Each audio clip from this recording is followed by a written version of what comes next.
All right. Hello, everyone. Hello, social media. We are so excited to be taking over today.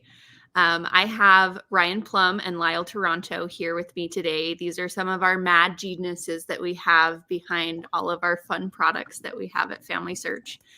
And we are excited today to give all of you a sneak peek into what we have coming to the FamilySearch Tech Forum. Now, you'll notice on your schedules that you have for Roots Tech that we have 4 different forums, and this is the very first one that we'll be doing at 9:30 on Thursday. And we'll be talking about all of the new and exciting things that we're working on behind the scenes at FamilySearch, giving you a sneak peek into what is coming in 2024, maybe even 2025. And so that you have lots to be excited about. So my name is Sarah Hammond. I'm the product marketing manager for FamilySearch. I've been here for about 7 years, and I get to work with these great folks over in engineering on all the cool things that they work on.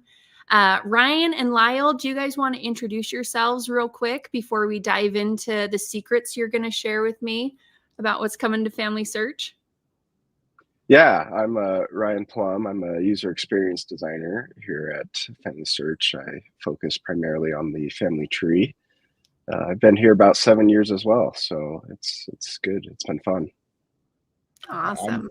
I'm Lyle Toronto. I'm a new product manager for FamilySearch. I've been working for FamilySearch for 9 years, and my team owns the front end stack. We build the building blocks for everybody else to do things. Awesome. Ryan, Lyle, thank you.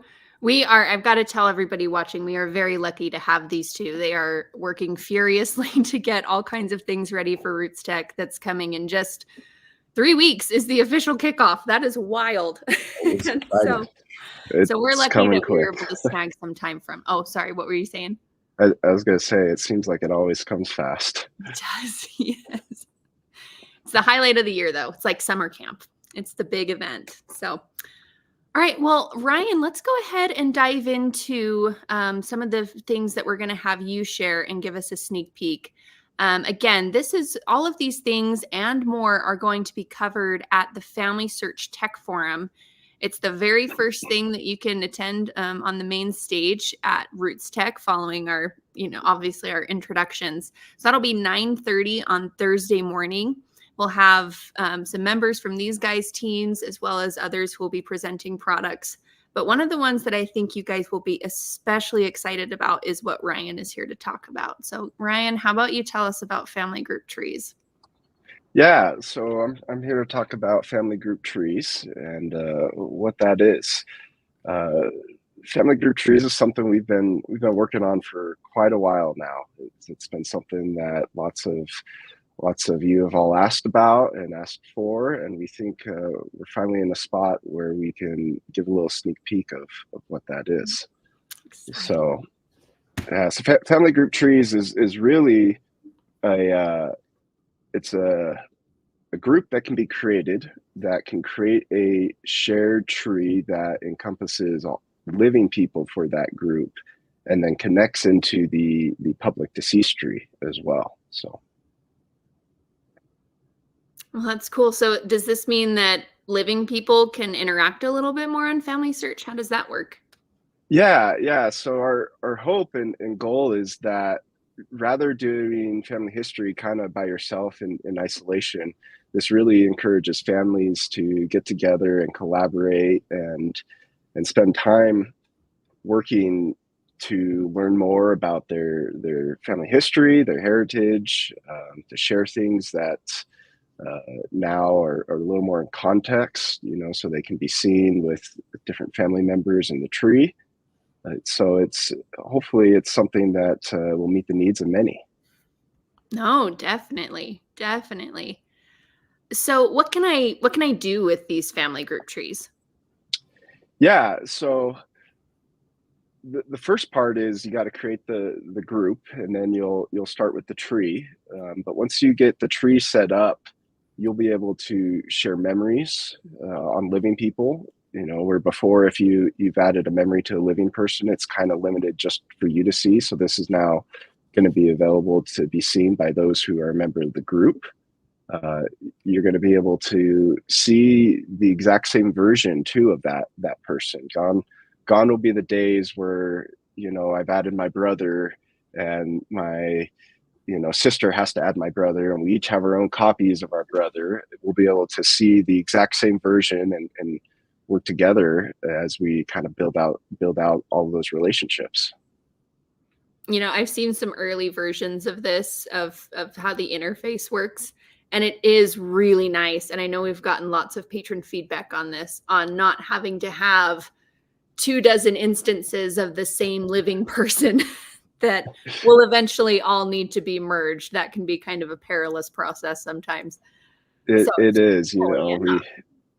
it seems to be something that just is, we constantly hear about is, you know, I did something to so-and-so in my tree. Why can't they see it? And, you know, same thing from the other end. Something did something to me and I don't see any of that. This is going to solve, you know, those challenges that we've faced with that model. So. Oh, excellent. Excellent. So since this is living information, how do we make sure that it stays private?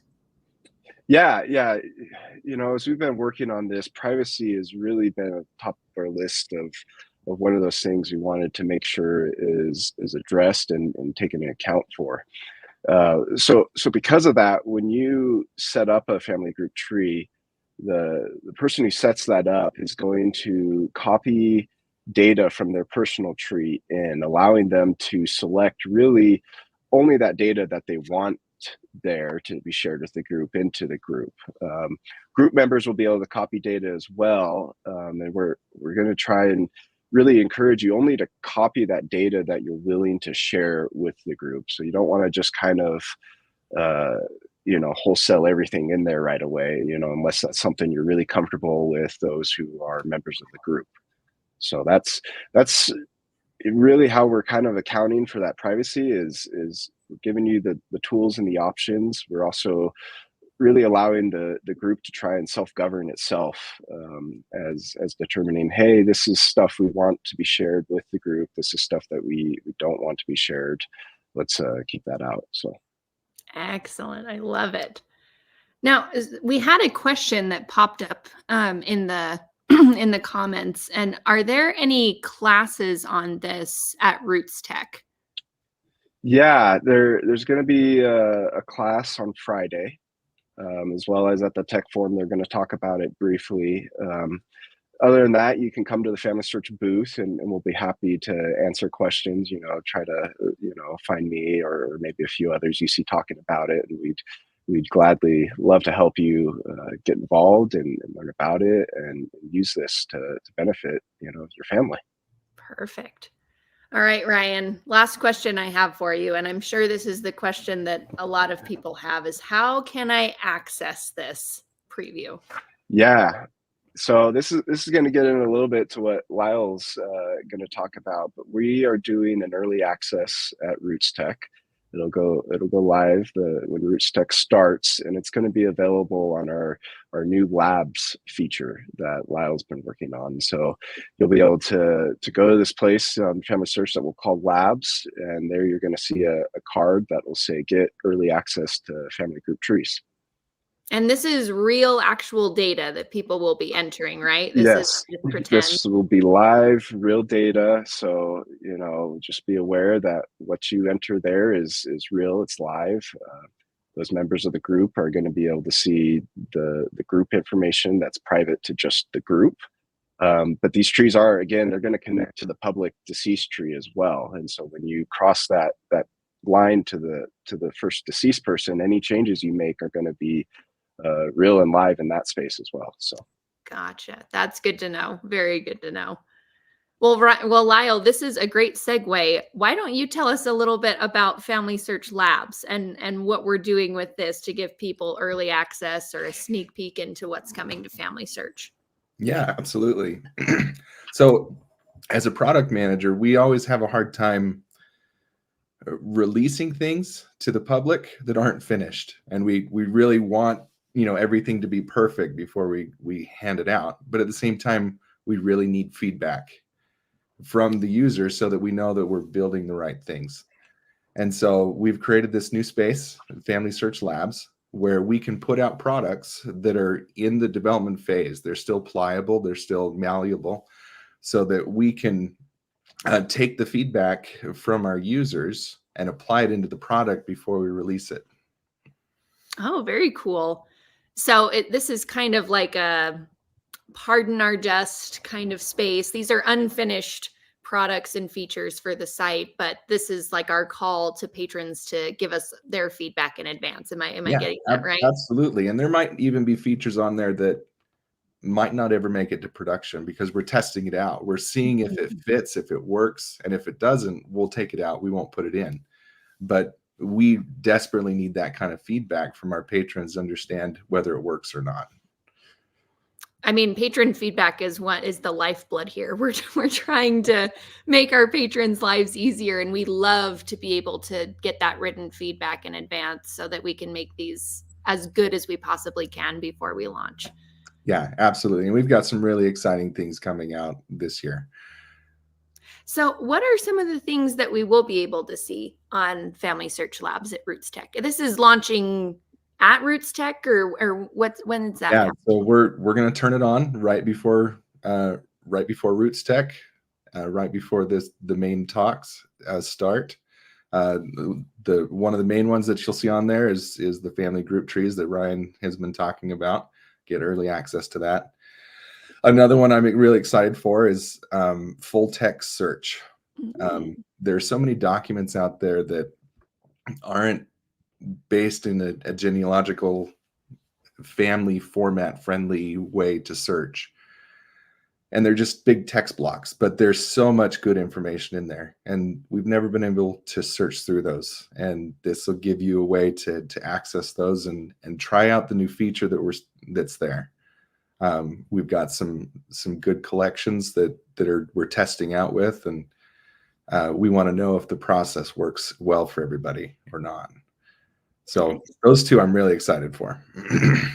And what languages is this available in?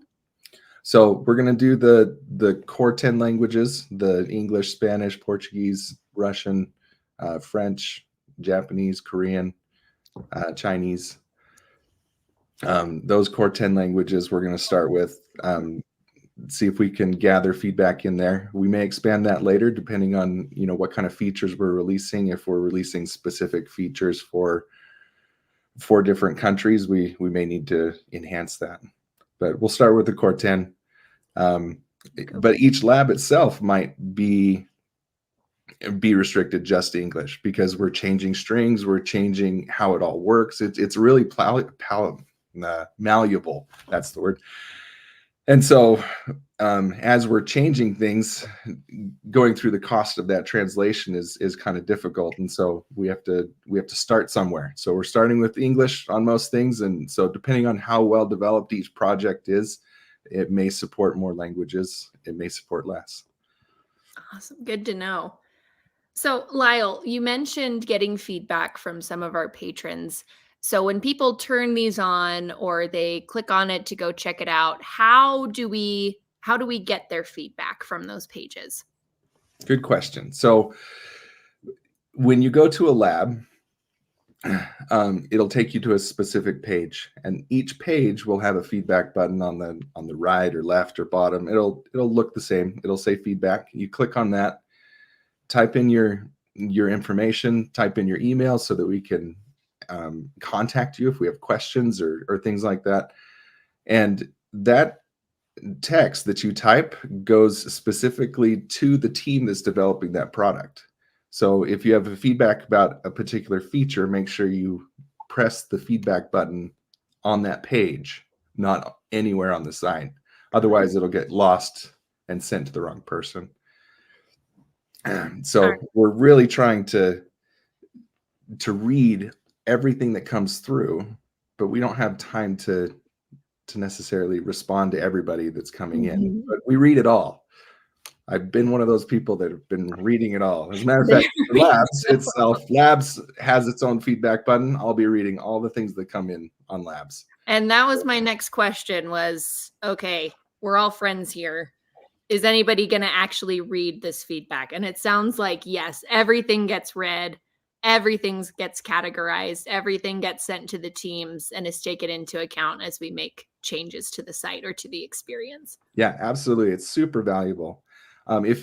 If anybody's experienced those soft launch banners that we've put in place for maybe the person page or the source linker, all of that feedback was gathered and put together and really helped shape those experiences for our patrons.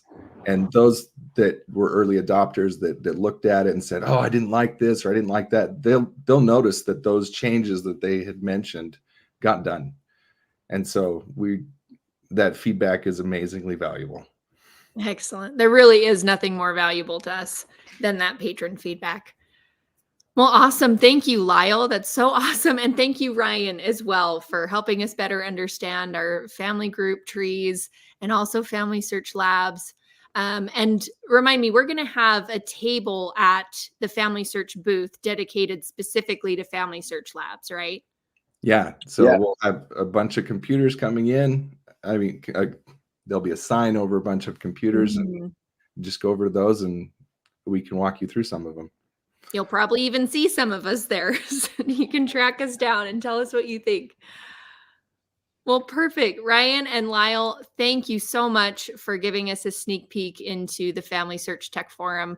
We'll be covering these topics as well as a few others. You might have caught a couple that Lyle mentioned that'll be available on FamilySearch Labs that will also be covered in the Tech Forum. This will be at 9:30 a.m. on Thursday. So at the very beginning of Roots Tech. You'll also be able to stream it online for those of you who aren't able to join us in person. But if you are lucky enough to be in the Salt Palace during the event, please feel free to come to the FamilySearch booth at any time. We also have a handful of classes that you can find in the class catalog on the app.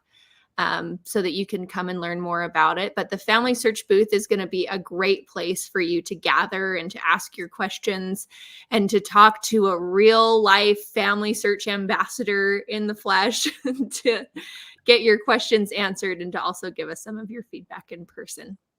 So again, thank you to everybody who's joined us, who have asked questions, and hopefully we've got those answered in the chat. And we will see you guys in just a few short weeks at Roots Tech 2024. So thank you so much. We'll talk soon. Thanks, Sarah. Thank you.